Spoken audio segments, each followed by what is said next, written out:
Asalaamu calaykum. Maanta waxaan idiin wadaa dhibaatooyinka iskiinka u keena dhibta oo haddaad xaliso intaan dhibaateen kuu sheegi doono aad ka gudbi kartid skin problemka ku haysta ood markaa u gudbi kartid inaad raadisid waxa jirkaaga ku qurxiso.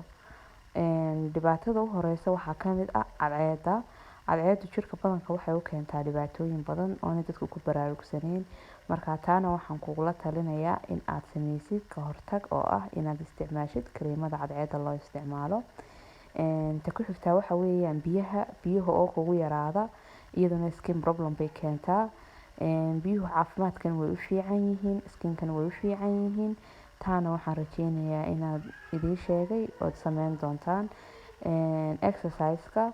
Exercise kugu filan haddaad sameyso maalintii da ahaan iyo skin ahaan iyo caafimaad ahaan intaba waxaan kugu kaala arag weeye. Adoon gym aadin hooyooyinka badanka aan gym ka tagi karin caruurtooda dhexdooda aqalkooda dhexdooda ayay ku jimicsan karaan.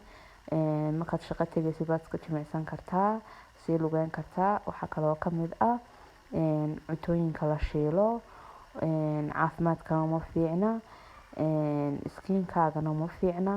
Cuntooyinka haddii aad jeceshahay xataa inaad xadido ood yareyso haddaad ka maarmi kartidna aad iska dayso oo cuntooyinka fiican ee nafaqada leh aad cunto sida khudaarta oo kale.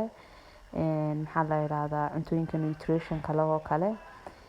Waxaa ka mid ah stresska oo kugu bataa isaguna skin problem buu keenaa oo inaan ku baraarugsaneen badankeenu. Stresskana iska yareeya si skin qurux badan uu idinku soo baxo. Waad ku mahadsantihiin daawashadiina waan idin soo kordhin insha Allah hadaad soo codsataan.